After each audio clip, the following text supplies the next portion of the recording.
The year is 1992. Street Fighter II is making money hand over fist in the arcades and at home. Game developers far and wide see where the market is going, and they all want to capitalize on it. But along the way, forgot that they have to make a competent game first.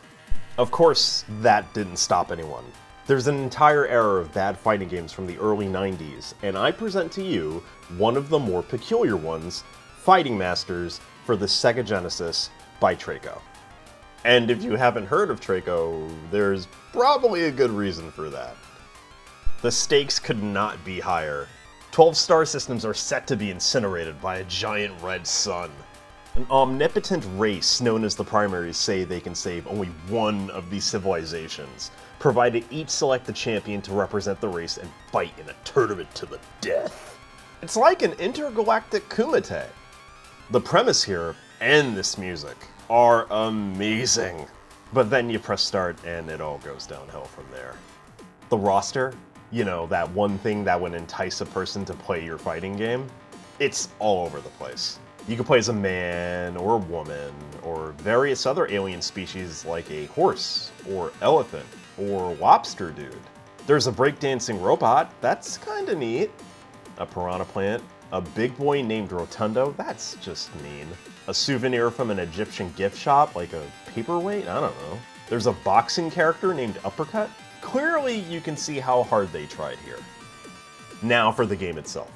You have a grand total of 2 buttons to use in this game. Attack and jump. That's it. Each fighter has their own moves, but these just amount to different grabs and slams. It's just like a beat 'em up. You walk into your opponent and press attack. So, no projectiles, no moves that traverse the screen and pressure your opponent to do something. It's pretty anemic. Now the cool thing is, a lot of these fighters leap into the air like they're on the moon, and if you set it up just right, you can smash your opponent into the edge of the screen, causing them to take damage 3 or 4 separate times. So the entire meta of this game is stunning your opponent with a poke, and then setting them up for one of these super grabs. I could see the possibility of Evo giving this a go. Unbelievable! The hit detection, you know, that other integral part of any good fighting game, it's dreadful. Some of your hits won't register at all, but the AI will magically find a way to grab you with ease. They'll break out of a stun just as you're about to grab them, and they'll counter you. If you stun someone, but you have to walk over a ways to grab them, don't bother, it's a trap. If you doom all the other civilizations to a fiery demise in single player, you get to fight the big bad Volgasu with his sick cloak. Big M. Bison vibes here. There's only one ending though, so don't get your hopes up on fleshing out the gripping narrative for everyone here. Wait a second. So, Dirk is a human, right? Morin too! Dirk is built at 57 feet and weighs more than a ton. Morin's at 54 feet and weighs a lean 1.5 grand.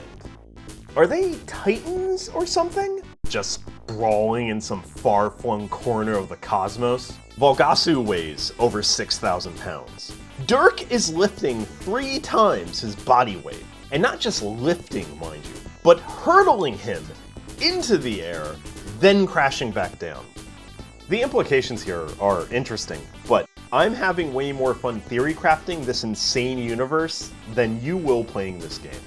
There is a 2-player... Nah, skip it. If you're a good person, you wouldn't subject your friends to this. I offer an alternative. Watch mode is where it's at. You can kick back, relax, and punish the CPU for existing in this wretched form. It really is more entertaining than you think.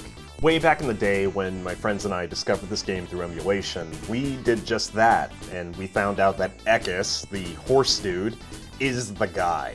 With his front flip horse head kick, as we called it, and the power bomb, that dude was top tier.